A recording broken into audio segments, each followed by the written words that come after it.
వాసుదేవాయ చ నమః. వాసుదేవ హరివాసుదేవ. ఈ ప్రపంచం ఒక విచిత్రమైంది.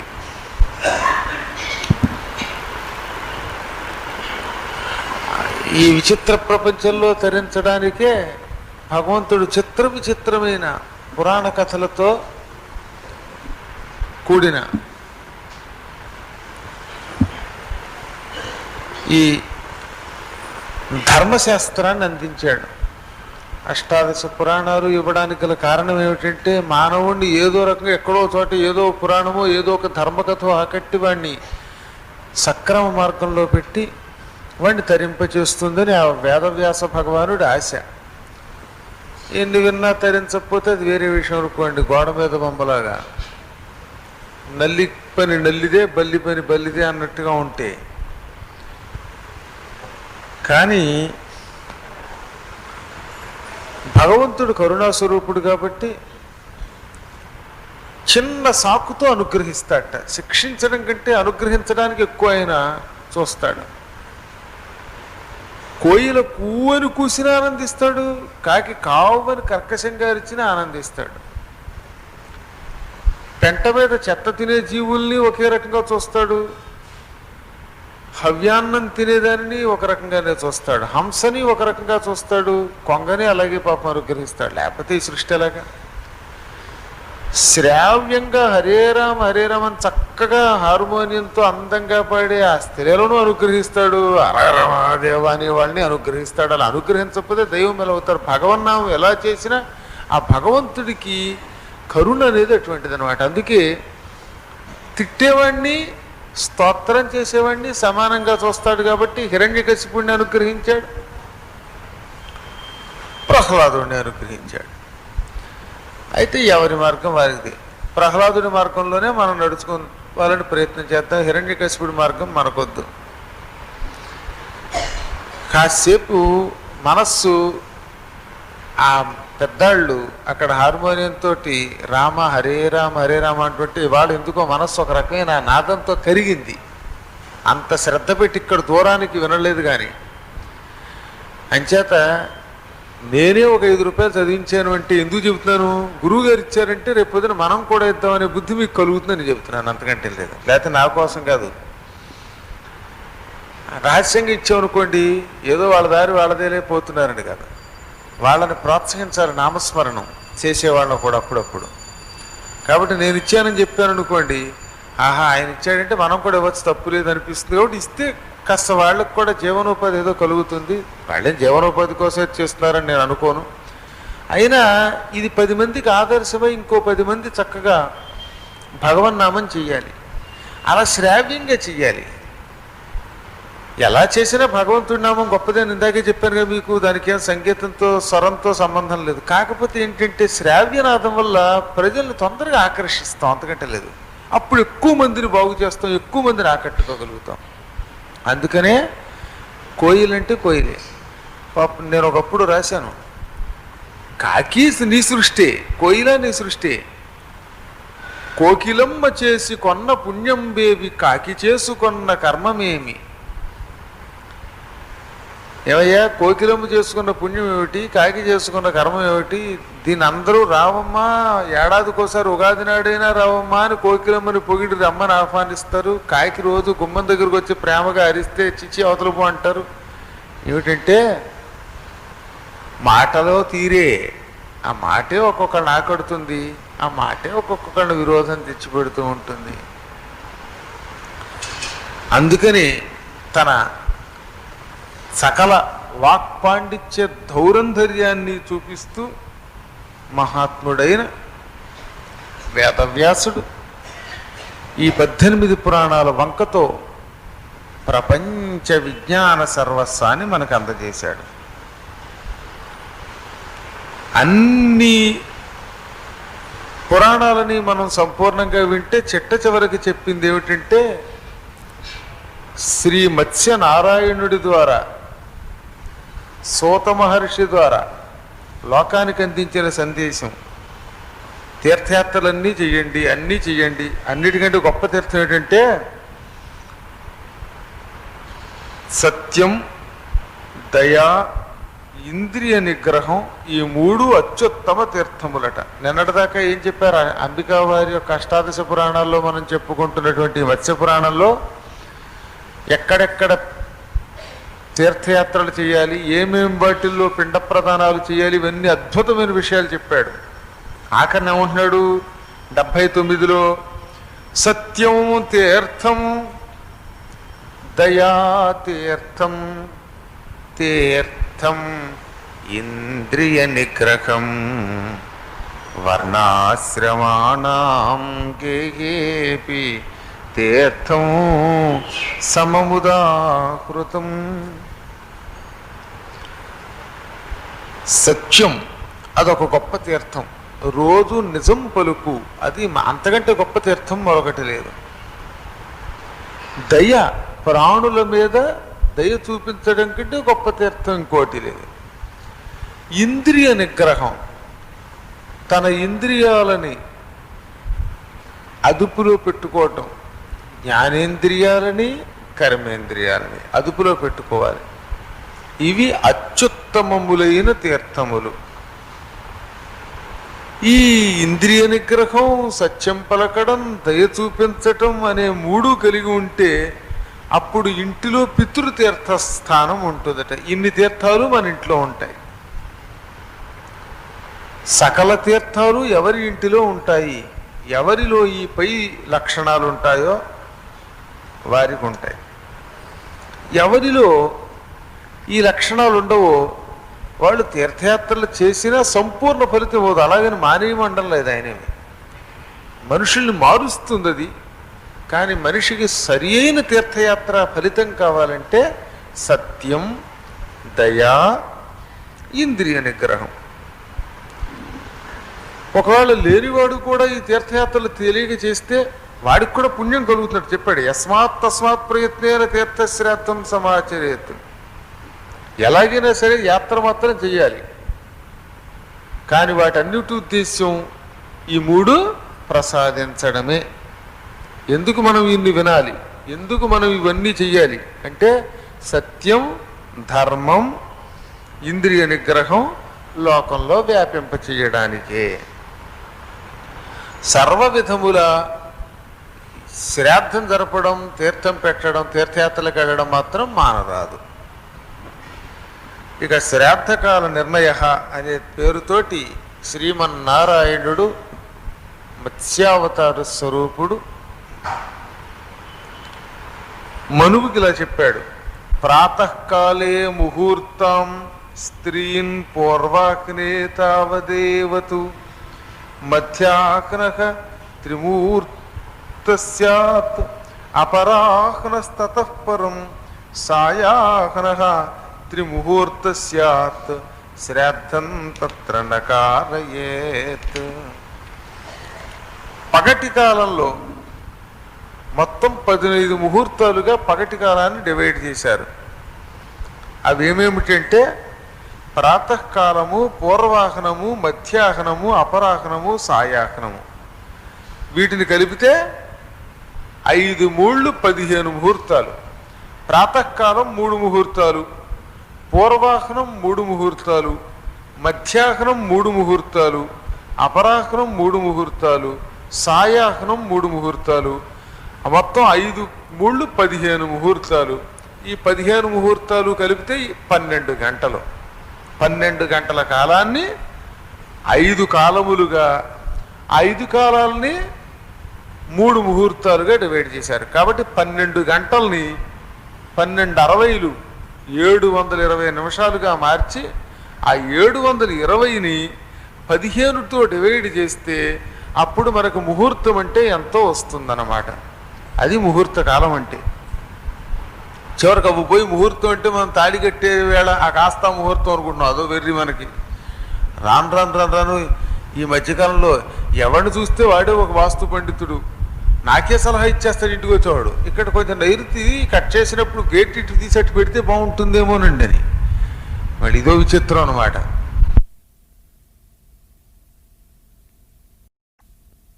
ఇంటికి ఒక వాస్తు నేరదా. బిరుదులు కూడా ఎవరికి వాడేలండి. ఆ మధ్యన ఒక ఆయన అడిగాడు, నీకు ఎవరిచ్చారయ్యా ఈ బిరుదని అడిగా. నాకు హడిచ్చిదేటి బిరుదు, నేనే ఇచ్చేసుకున్నాను నాకు అన్నాడు ఆయన. సేహవాష్, ఇది బాగుందిరే బాబు అనుకున్నాను. ఇక రేపటి నుంచి మీరు కూడా ఒక్కొక్క మూర్ఛబిళ్ళ తగిలించుకున్నట్టుగా, ఒకడు భక్త విశారద, ఒకడు భర్త మణి, ఒకడు భక్త నారద, ఒకడు భక్త వేర, ఇలా ఏదో భక్త రాక్షస, ఇలా మీ ఇష్టం వచ్చినట్టు బిరుదు తగిలించేసుకుంటే శుభ్రంగా వదిలిపోతుంది. ఎందుకు వచ్చింది బయటవాడు మనకిచ్చేది ఏమైంది. అంచేత ఈ వెర్రి వెర్రి పదార్థాలు, వెర్రి వెర్రి నియమాలు, వెర్రి వెర్రి వాస్తులు, వెర్రి వెర్రి జ్యోతిషాలు వచ్చి పడిపోయి అసలు శ్రాద్ధాలన్నీ పక్కకు తొక్కేసామంట. మనం అసలు వాస్తులన్నీ తొక్కేసామట, ఆ అసలు ముహూర్తాలన్నీ పక్కకు తొక్కేసామట. కొద్ది మంది ఉంటారు ఎవడన్నా అలాంటి వాడు నిజంగా వాడి దగ్గరికి వెళ్ళినప్పుడు మీరు నీకు నిజం చెప్పాడు అనుకోండి, నీకేం తెలుసు, మా పక్కింటి ఆయనకి తెలుసు అంట అన్నమాట. ఈ మధ్యలో డాక్టర్ గారు ఒక మాట చెప్పాడు. వచ్చినవాడు కల్లా ఇంజక్షన్ పొడిచేవాడు ఆయన. ఏంటండి ఇంజక్షన్ అంటే ఏం చెప్పమంటారండి, పల్లెటూళ్ళు వాళ్ళు వస్తారు మాకు, ఆ పక్క డాక్టర్ గారు ఇంజక్షన్ ఇస్తారు, మీరు ఇంజక్షన్ కూడా చేత కాదండి మీకు, మీరేం డాక్టర్ అంటున్నారట. అందుకని వచ్చినవాడి కల్లా నీళ్లు పట్టిపోసి రెడీగా డిస్టిల్డ్ వాటర్ పొడి చేయటం, ఓ 10కి ఇచ్చుకోవటం. ఏం పొడిచేయండి డాక్టర్ గారు, 2 ఇంజక్షన్లు ఇక్కడోటి పొడిచేయండి. ఇంకా గొప్ప విషయం ఒకటి తెలుసా మీకు, ఒక ఇంజక్షన్ 1000 రూపాయలు అని చెప్పుకుంటే ఘనత. ఏమండి నాకు 4 ఇంజక్షన్లు చేశారంటే ఒక్కొక్క ఇంజక్షన్కి 1000 అండి, చూసారు ఎంత గొప్ప డాక్టరో, అది గొప్ప. మామూలుగా మీరు వాస్తు చూడడానికి ఏ రిక్షా మీద స్కూటర్ మీద వెళ్ళండి, ఈయన పెద్ద పండితుడు కాదు, ఆయన కారు లేకపోతే రాడండి, ఎంత గొప్పవాడో అదనమాట పరిస్థితి.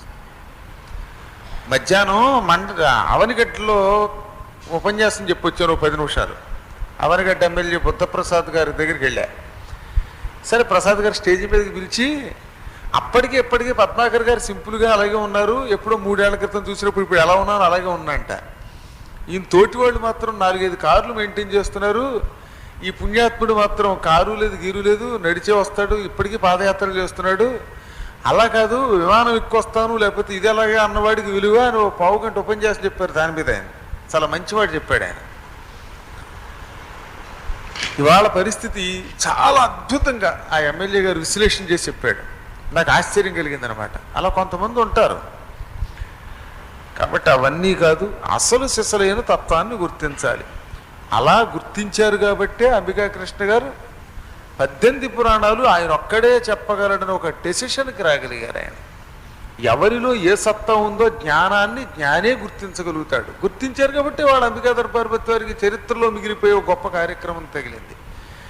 ఇవాళ ఈ సృష్టిలో ఎవ్వడూ తలపెట్టలేని ఒక అత్యద్భుతమైన కార్యక్రమం. మీ అందరూ గుండెల మీద చేసుకుని చెప్పండి, మీ అందరూ నెత్తి మీద ఇక్కడ సహస్రార కమలం దగ్గర చేయబెట్టుకు చెప్పండి. 18 పురాణాలు సూత మహర్షి ఒక్కడే చెప్పాడు నైమిషారణ్యంలో, వ్యాసుడు ఒక్కడే చెప్పగలిగాడు.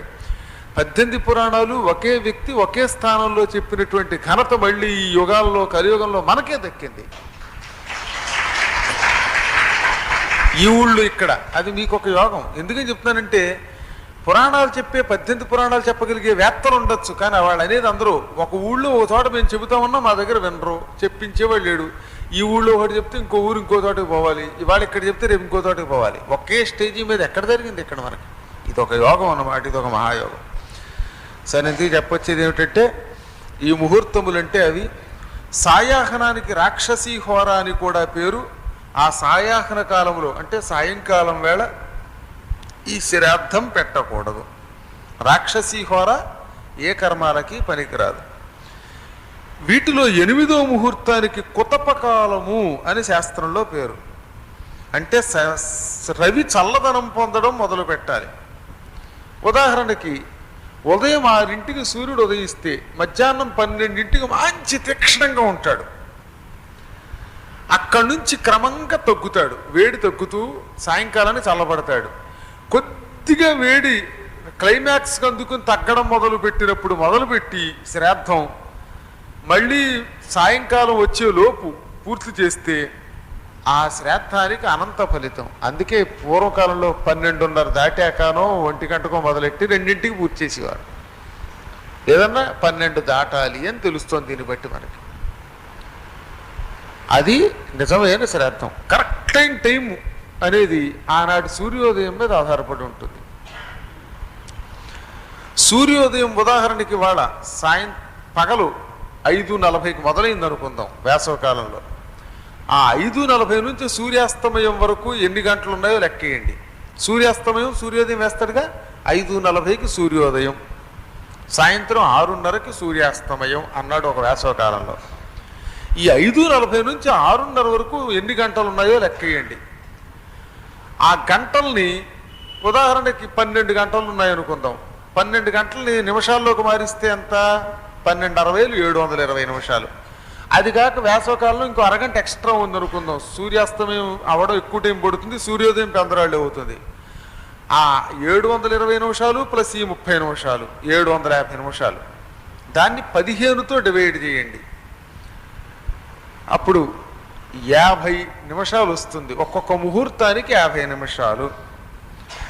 అలాంటి ముహూర్తములు మనం ప్రాతకాలం పూర్వాహనం అనేటటువంటి 2 3 6 ముహూర్తాలు తీసేసి, ఆ తర్వాత 6:50 300 నిమిషాలు తీసేసి, ఆ పై వచ్చే దగ్గర నుంచి మనం ప్రారంభించుకుని మళ్ళీ రాబోయే 300 నిమిషాల మధ్యలో దీనిని కార్యక్రమాన్ని ముగించాలి. ఇది శ్రాద్ధం యొక్క నియమం. ఇది వివరం కావాలంటే విడిగా ఒకసారి కాగితం మీద వేసుకుందరు. కానీ ఇప్పుడు ఈ బైకులో ఎంత చెప్పినా ఈ లెక్కలు, మేము లెక్కల్లో పూరండోయ్ అని కొంతమంది, జేబులో పూరండి కొంతమంది అనుకునే వాళ్ళకి ఈ వెంకక్కర్లేదు.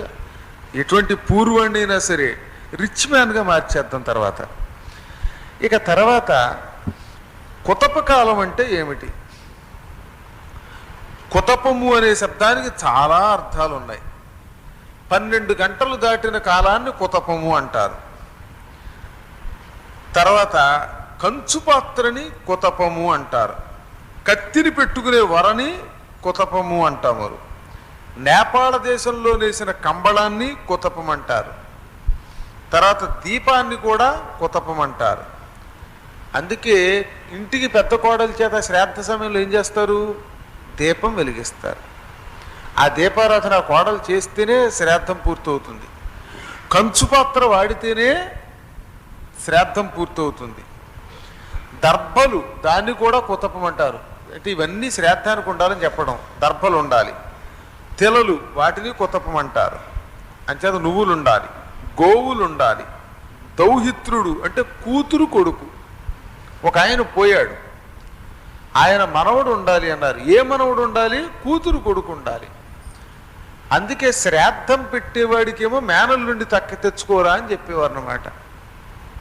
అంచేత ఒక వ్యక్తి తన తండ్రికి పిండం పెట్టాలంటే తన చెల్లి కొడుకునో అన్న కొడుకునో ఒక మేనల్లుండి తనతో పాటు అక్కడ పెట్టుకుంటే ఇది సంపూర్ణం అవుతుందట. ఇవన్నీ కుతపమే.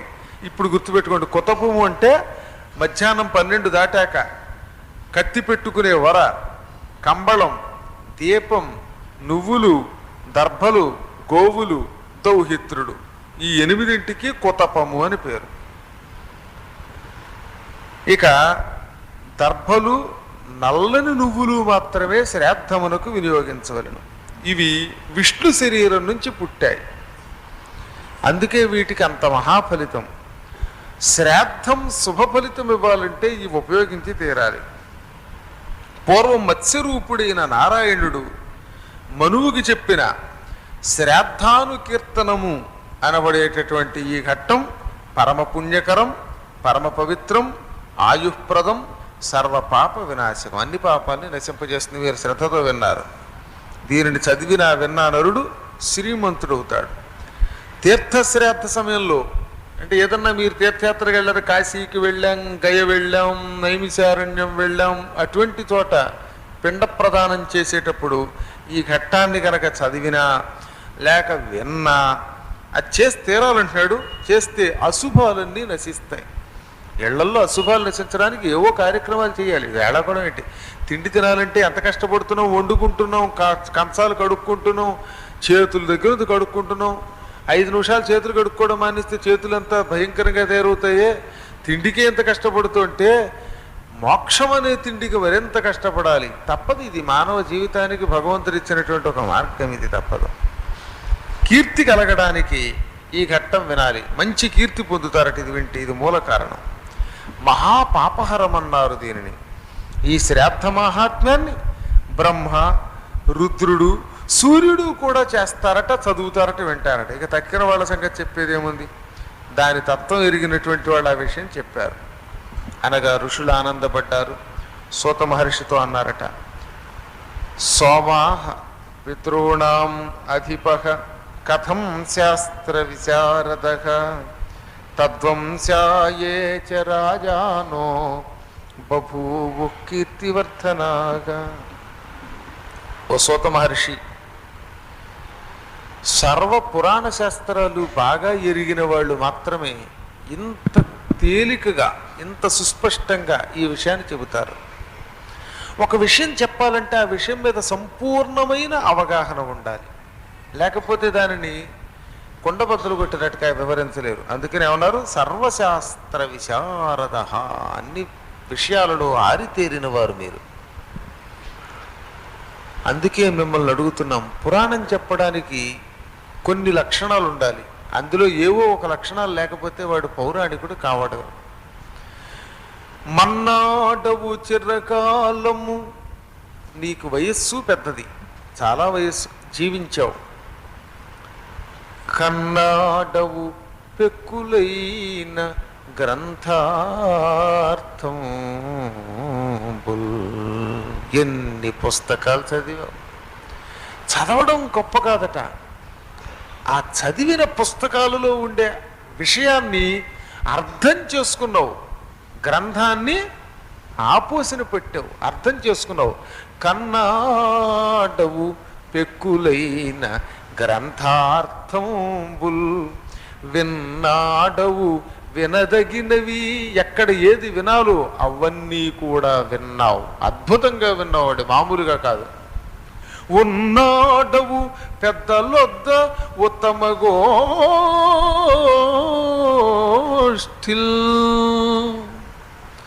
ఉత్తముల దగ్గర సాంగత్యం చేసావు, మంచి గోష్ఠితో గడిపు. ఎంత మంచి గోష్ఠినిది! ఎక్కడ పెద్దలు 10 మంది కలిస్తే అక్కడికి వెళ్ళేవాట. ఎక్కడ ఎప్పుడు అంబికా వారు చెప్పిస్తారా పురాణాలు, బ్యానర్ ఎప్పుడు కడతాడా శ్రీనివాసన్ ఎదురు చూసేవారట ఆయన. అలా వినేసేట ఆయన. అంటే దీన్ని బట్టి చెప్పేవాడు ముందు వినాలి, చదవాలి. అవేమీ లేకుండా హఠాత్తుగా చెప్పమంటే నేను మాత్రం వచ్చి ఇక్కడ ఏం చేస్తాను? ఆ శ్లోకానికి అర్థం తెలిసింది కాబట్టి చెప్పాను, నాకే తెలియకపోతే నేను అది ఆలోచిస్తున్నానండి ఏండే అనుకోవాలి. కాబట్టి ఈ బాధ పడాలంటే నీవు ఇవన్నీ కష్టాలు పడాలి, శ్రమించాలి, చదవాలి. నీవు అవన్నీ చేసావు. అందుకే నిన్ను అడుగుతున్నాం, చంద్రుడి యొక్క వంశం గురించి వినాలి. ఇంత పూర్వం నీవు సూర్యవంశం చెప్పావు, తెలిపితివి సూర్య కుల విస్తారం. చంద్రుడు వంశానికి కర్త అయ్యాడట, పితరులకు అధిపతి కూడా. పైగా పితృదేవతలకి చంద్రుడి అధిపతి. అతని వంశం లోకంలో బాగా ప్రసిద్ధి. ఆ వంశంలో పుట్టిన గొప్ప రాజులు ఎవరు అనగా ఆయన ఇలా చెప్పాట. అద్భుతమైన కథ అడిగావు. ఆ కథ ఉత్తమోత్తమైనటువంటిది.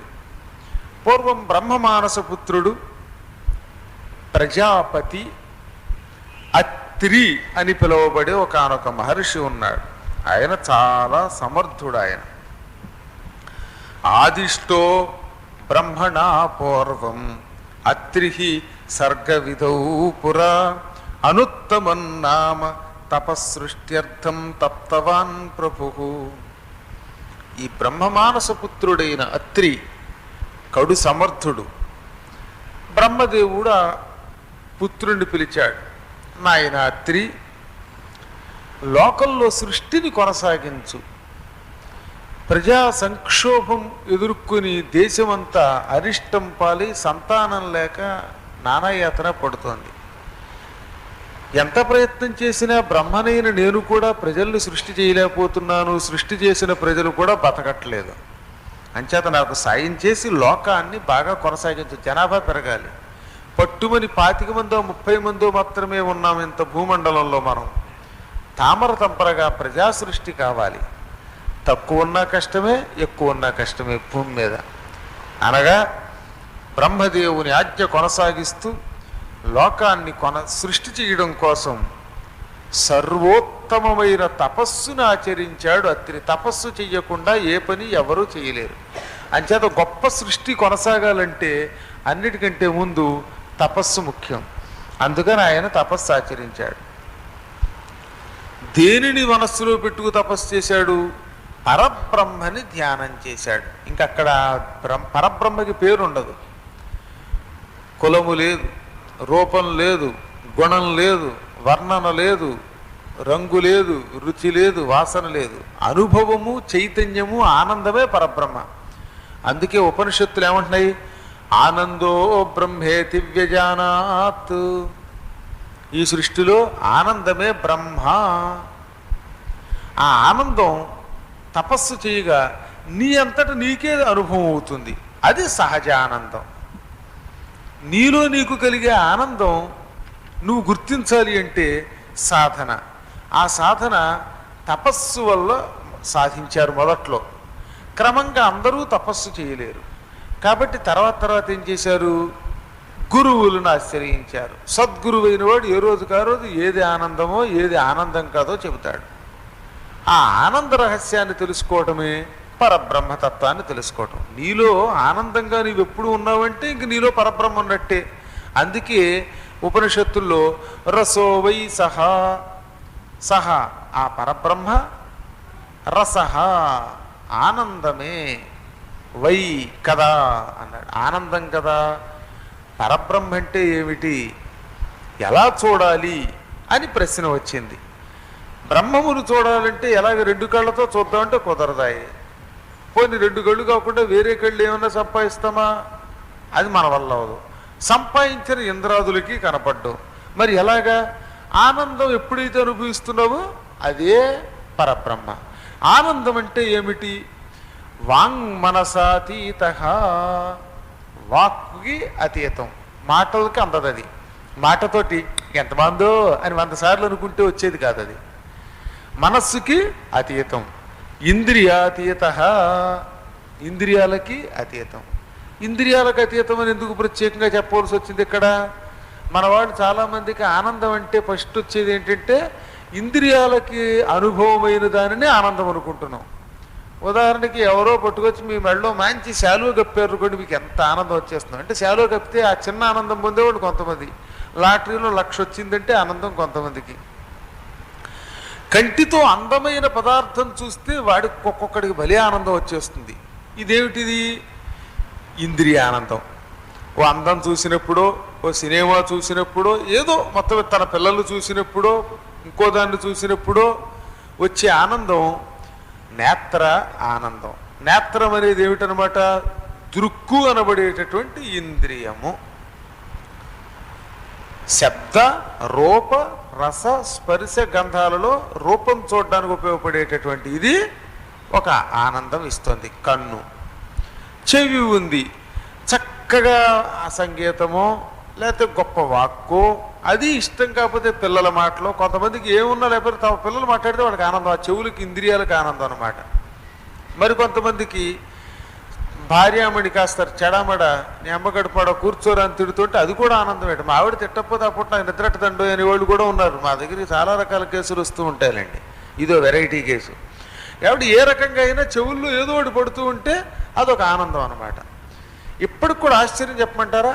ఒక ఆయన రైల్వేలో వచ్చేసి రిటైర్ అయిపోయాడు. రోజు డబ్బు శబ్దం క్యాసెట్ పెట్టుకుంటే నిద్రవలేడు. అదొక ఇంద్రియ ఆనందం అన్నమాట. ఇది శ్రవణానందం. ఇంకా నాలుగుంది. కాసేపు ఉన్నాక మన శ్రీనివాస వాడు పులిహార పెడతాడో, దలిహారే పెడతాడో, దద్దోజనమే పెడతాడో, శనగలే పెడతాడో, అవి తింటే ఒక ఆనందం. ఇది మంచి ద్రాక్ష పళ్ళు తింటే అదొక ఆనందం. కొబ్బరికాయ కొట్టి నీళ్లు తాగితే కొంతమందికి ఆనందం. లేదా నోరు దురద తీరేదాకా నోటితో నాలికతో తిడితే కూడా కొంతమందికి ఆనందం. ఇదొక ఆనందం అన్నమాట. రకరకాల నాలికకి ఈ రుచి కావాలి, ఇదొక ఆనందం అన్నమాట. ఇది జక్వానందం. ఇంక ముక్కు ఉంది, చక్కగా సువాసన, ఇలా దండల వాసన చూడాలి, మల్లె పువ్వుల వాసన చూడాలి, అగరొత్తులు, అంబికా దర్బారు బతి వారి ఆసన వాసన చూస్తే అదొక కొంతమందికి ఆనందం. ఇవి కాకుండా కొంతమందికి తమ్మిలేరు డ్రైనేజీ దగ్గర పడుకుంటేనే ఆనందం. రైల్వే స్టేషన్లో ఆ పక్క నుంచి వచ్చే కంపు దగ్గర పడుకోకపోతే అప్పుడు నిద్రట్టదు. నేను ఒకసారి రైల్వే స్టేషన్లో నిద్రపోతున్న ఒక ఆయన, ఇన్ని దోమలు కుడుతున్నాయి, రైల్వే స్టేషన్లో రైలు వచ్చేదాకా చచ్చిపోతున్నాను నేను, ఎలా ఉన్నామంటే భలేవారండి, ఈ దోమల కోసం నేను మా ఇంట్లోంచి వచ్చి ఇక్కడ పడుకుంటాను, ఇది కుడితేగా నిద్రట్టదు అన్నాడు ఆయన. అలవాటు అయిపోయింది వాళ్ళకి అది. అలా దోమలు కుడుతుంటే గోని పట్ట వేసుకుని మీద కప్పుకొని ఆ వాసన పీలిస్తేగా నిద్రట్టదు. వెనకడికి ఒక కథ ఉంటూనే ఉందిగా, చేపలు ఎండు చేపలు అమ్ముకునే వాళ్ళు బయలుదేరారు. ఎండు చేపలు ఎండ్రేల్ అని అమ్ముకుంటూ బయలుదేరారు వాళ్ళు. అలా వస్తూ ఉంటే దారిలో మల్లెపూలు కొట్టుది కనపడింది. అక్కడ చీకటి పడింది, అక్కడ పడుకుని పొద్దున్న వెళ్ళాలి అమ్ముకోవడానికి ఫిష్ మార్కెట్కి వాళ్ళు. ఈ రాత్రి చీకటి పడింది, కాసేపు పడుకోద్దంటే ఆ లోపలికి వెళ్ళి పడుకోండి అన్నారు. లోపల నిండా లిల్లీ పూలు, మల్లెపూలు, ఏవో చెల్లి పూలు, గల్లీ పూలు, ఏవో రకరకాల పూలు ఉంటుంటే ఇవన్నీ కూడా శుభ్రంగా ఉన్నాయి. పడుకున్నారు. కాసేపు నాకు వాళ్ళు వచ్చారట. బాగానే ఉందా, పడుకున్నారంటే ఏమండి కంపుండి చచ్చిపోతున్నాయి, ఇదేం దిక్కుమాల వాసన అండి, మా ఎండు చేపల గంపలు 2 తెచ్చుకోనివ్వండి అని తీసుకొచ్చి అవి 2 ముక్కు కింద పెట్టుకుని అప్పుడు పడుకున్నారు వాళ్ళు. కాబట్టి ఆ ముక్కుకి ఆ ఎండు చేపలు, ఆ ఎండు రొయ్యలు, ఇవన్నీ ఆ స్ట్రీట్లో ఉండేవాళ్ళకి, ఆ జాలర్లకి వాళ్ళకి అదొక ఆనందం అనమాట. ఏ రకంగా అయినా మొత్తం ఇదేదో కంపు ఉంటేనే ముక్కుకింపు. ఇది ఈ ఇంద్రియం. ఈ విధంగా ఒక్కొక్క ఇంద్రియానికి ఒక్కొక్క రకమైన ఆనందం. అందువల్ల ఈ ఆనందం ఆనందమా? ఈ ఆనందం భయంకరమైనది. ఇది తాత్కాలికం. ఈ ఆనందం ఎప్పటికీ ఆనందం కాదు. అసలైన ఆనందం ఏమిటి? అదే వాంగ్ మనసాతీత, ఇంద్రియాతీత. వాక్కుకి మనస్సుకు అందదు, ఇంద్రియాలకు అందదు. అది అనుభవము వల్ల, తపస్సు వల్ల, గురువుల వల్ల, ఇలాంటి శ్రవణాలు పురాణాదుల వల్ల కలిగే ఆనందమే ఆనందం. దక్కిన ఆనందం ఆనందం కాదు. ఈ ఆనందం ఏం చేస్తుంది? ఈ పూట ఈ కథ అత్యద్భుతం, ఈ దైవనామం చాలా ఉత్తమం, ఇవాళ ఈ దేవుడికి సంబంధించిన తీర్థం వచ్చింది, ఇది భలే ఉంది అనిపిస్తుంది. ఈ ఆనందం ఆ రాత్రంతా వాడిని ఒక తన్మయ అవస్థలోకి తీసుకెడుతుంది. అదిగో అప్పుడు వాడు పరబ్రహ్మకి దగ్గరికి వెడతాడు. ఆ ఆనందం పరబ్రహ్మతత్వాన్ని మనకు అందిస్తుంది. ఒక్కసారి కాకపోయినా ఎప్పుడో అప్పుడు కొద్ది కొద్దిగా అందిస్తుంది. అటువంటి పరబ్రహ్మతత్వం గురించి ఇక్కడ ఏమని చెప్పారు?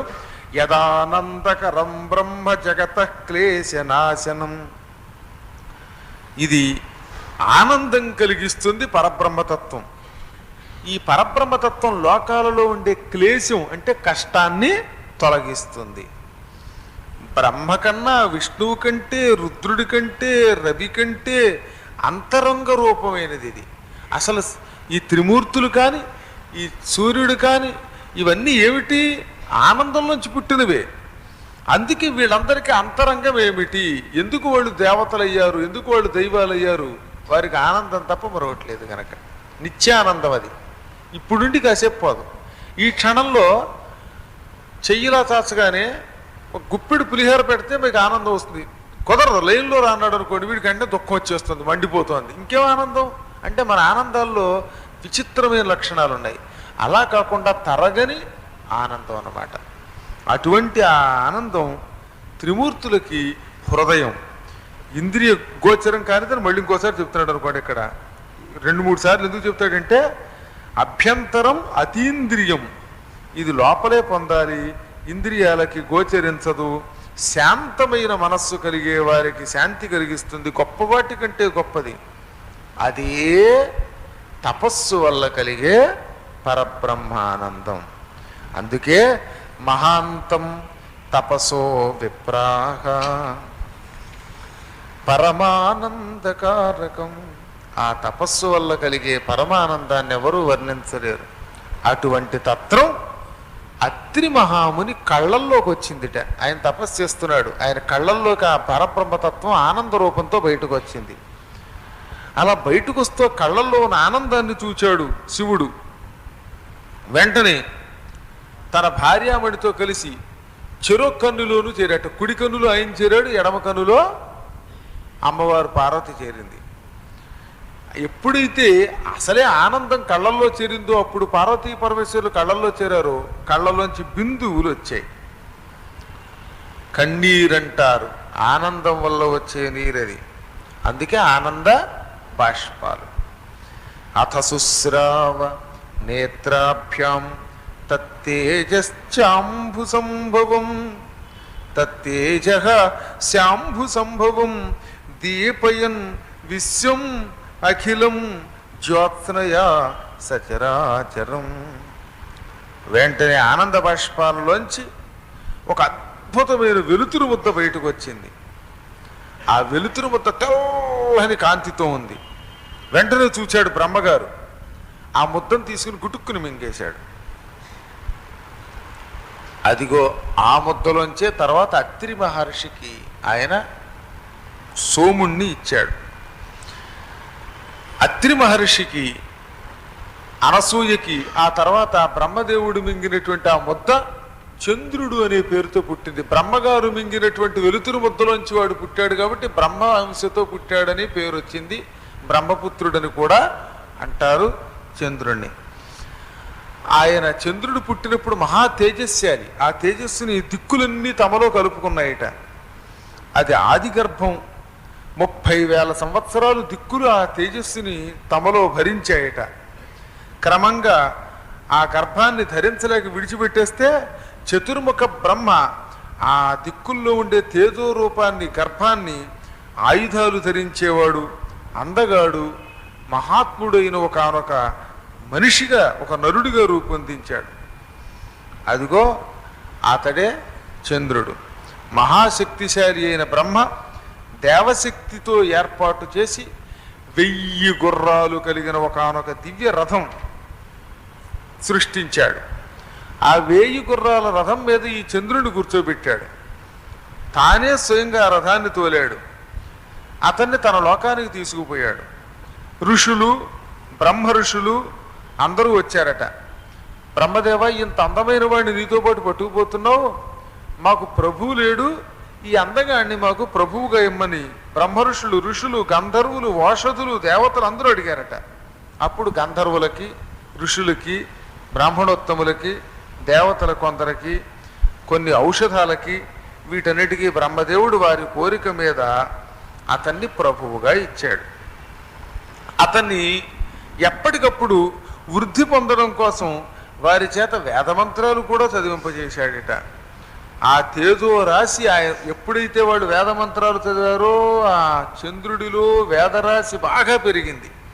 వేదరాశి పెరగడం వల్ల తేజస్సు పెరిగింది. తేజస్సు కూడా ఎటువంటి తేజస్సు? సూర్యుడి తేజస్సు కాదు. సూర్యుడి తేజస్సు కొంచెం వేడిగా ఉంటుంది, ఈ చంద్రుడి తేజస్సు చల్లగా ఉంటుంది. అందుకే చంద్రుడు రాత్రిపూట మనకు ఆహ్లాదం ఇస్తాడు. ఔషధాలు, గంధర్వులు వీళ్ళందరూ ఆయన్ని తమకి రాజు కావాలని కోరుకోవడం వల్లే చంద్రుడు వస్తే ఔషధాలు పెరుగుతాయి. చంద్రుడు వస్తేనే సోమలత అనే లత పెరుగుతుంది. ఈ చంద్రుడు గంధర్వులకు ఆనందం కలిగిస్తాడు. అందుకే గంధర్వులు రాత్రిపూట బాగా గానం చేస్తారు పగటి కంటే. కారణం అదే. గంధర్వులందరికీ కూడా చంద్రుడే ప్రభు. బ్రాహ్మణోత్తములకు కూడా, క్షత్రియులకి ఆ చంద్రుడే ప్రభు. ఈ చంద్రమండలం వేదస్థానం అయ్యింది. ఎందుకని ఇందాకే చెప్పాక ఆయనలో తేజస్సు పెంచడం కోసం ఋషులంతా వేదం చదివారు. అందుకే ఈ వేదాలన్నీ చంద్రుడిలో నిక్షిప్తమై ఉన్నాయట. ఈ వేదాలు శుక్లపక్షంలో వృద్ధి పొందుతాయి, కృష్ణపక్షంలో క్షీణిస్తాయి. అందుకే ప్రతిపద్యాధికం బభౌ. ప్రతిపత్తి తినాడు సంస్కృతం చదువుకోకూడదు, వేదం చదవకూడదు. ఇవాళ ఉంది పాఠ్యమి, ఇవాళ పాఠం చెప్పకూడదు సంస్కృతం కానీ వేదం కానీ, అది దోషం. ఇవాళ జ్యోతిషశాస్త్రం అభ్యసించకూడదు ప్రత్యేకంగా, క్షీణిస్తుంది, వాడికి పాండిత్యం తగ్గుతుంది కొద్ది కొద్దిగా. ఈ చంద్రుడు పెరిగాక ఆయనకి 27 మంది కన్యకల్ని దక్ష ప్రజాపతి తన కుమార్తెల్ని భార్యలుగా ఇచ్చాడు. ఆ 27 మందే నక్షత్రాలు: అశ్విని, భరణి, కృత్తిక, రోహిణి, మృగశిర, ఆర్ద్ర, పునర్వసు, పుష్యమి, ఆశ్లేష, మఖ, పొబ్బ, ఉత్తర, హస్త, చిత్త, స్వాతి, విశాఖ, అనురాధ, జ్యేష్ఠ, మూల, పూర్వాషాఢ, ఉత్తరాషాఢ, శ్రవణం, ధనిష్ట, శతభిషం, పూర్వభద్ర, ఉత్తరాభద్ర, రేవతి అని పిలువబడే ఈ 27 కూడా దక్ష ప్రజాపతి యొక్క కూతులు. ఈ కూతుళ్ళని 27 మంది నక్షత్రాలని కూడా చంద్రుడికి అంటకట్టేశాడు. ఒకేసారి అంటకట్టేస్తే కట్నం ఉండదని. ఆ తర్వాత చంద్రుడు పెళ్ళయిన వెంటనే తపస్సుకు పోయాట. అందరూ తపస్సు అనేక పెళ్లి చేసుకుంటారు, ఈయన పెళ్ళయ్యాక తపస్సుకు పోయాట. గొప్ప భార్యలండి, అదృష్టం. అలా అంటే మళ్ళీ నక్షత్రాలతో తగాదా. తతః పద్మ సహస్రాణం సహస్రాణి దశైవతు. ఎంతకాలం తపస్సు చేశాడు అంటే దశ సహస్ర పద్మ సహస్ర సంవత్సరములు. లెక్కలుంటే వేసుకోండి. దశ అంటే 10, సహస్ర అంటే 10 × 1000, పద్మ అంటే 1000 ఇంటూ సహస్ర అంటే దీనిని 7 సున్నలతో ఉండే సంఖ్యతో పక్కన వేసి గుణించాలి అని అర్థం. పద్మసహస్రం అంటే అది మామూలు సహస్రం కాదట. పద్మసహస్రము అంటే 1000 ఇంటూ 1 2 3 4 5 6 7 8 9 సున్నలు వేయాలి. గుర్తుపెట్టుకోండి. క్యాలిక్యులేషన్ తర్వాత వేసుకోండి అమ్మా. 10 ఇంటూ 1000 ఇంటూ 1000 ఇంటూ 1 పక్కన 9 సున్నలు. ఇది ఇన్నేళ్ళు ఆయన తపస్సు చేశాట చంద్రుడి పాపం. ఆ తర్వాత అది మెల్లిగా ఆచరించండి ఆ తపస్సు సంగతి ఏమిటో. అప్పుడు శ్రీమన్నారాయణుడు సంతోషించాడు. ఏం వరం కావాలో కోరుకో అన్నట్ట. నేను ఇంద్రలోకాన్ని కూడా జయించగలిగేంత కాంతితో ఉండాలి. అంటే నా కాంతి ఇంద్రలోకానికి కూడా వెళ్ళాలి. కేవలం భూలోకం వరకే పడితే కాదు, పాతాళానికి నా కాంతి వెళ్ళాలి, ఇంద్రలోకానికి వెళ్ళాలి. 3 లోకాలలో నా కాంతి వెళ్ళాలి. నేను రాజసూయాగం జరిపినప్పుడల్లా దేవతలు ప్రత్యక్షంగా వచ్చి యజ్ఞంలో నెయ్యి హవిస్సు తీసుకోవాలి. మనం యజ్ఞం చేసినప్పుడు డైరెక్ట్గా కనపడరు, అగ్నిలో వేస్తాం, వాళ్ళు పట్టుకెడతారు. కానీ చంద్రుడు యజ్ఞం చేస్తే మాత్రం అందరినీ వచ్చి డైరెక్ట్గా వచ్చి పట్టుకెళ్ళేలాగా అనుగ్రహించమంటున్నాడు. ఇక బ్రహ్మ మొదలైన వాళ్ళు నేను ఎప్పుడు యజ్ఞం చేసినా నాకు ఋత్విక్కులుగా రావాలి. లోకాలనే లయం చేసే దేవుడు శూలధారి శివుడు నేను యజ్ఞం చేసినప్పుడు నాకు రక్షకుడుగా ఉండాలి అని కోరట. విష్ణుమూర్తి గారు పాపం మహానుభావుడు ఓకే అనేసాడు ఆయన. చంద్రుడికి విష్ణు ఆ వరం ఇవ్వడం వల్లే ఆయన తర్వాత రాజసూయాగం చేశాడు. ఆ రాజసూయాగంలో గురువు గారు బృహస్పతికి వచ్చాడు. భృగు మహర్షి అర్థర్యుడిగా ఉన్నాడు. బ్రహ్మంతటి వాడు ఉద్గాత అయ్యాట. అందులో స్వయంగా హరి శ్రీమన్నారాయణుడు ఆ యజ్ఞం పర్యవేక్షించాడు. సాక్షాత్తు పరబ్రహ్మ స్వరూపులైన సనక సనందనాదులు కూడా ఆ యజ్ఞంలో సదస్సులుగా వచ్చారట. విశ్వ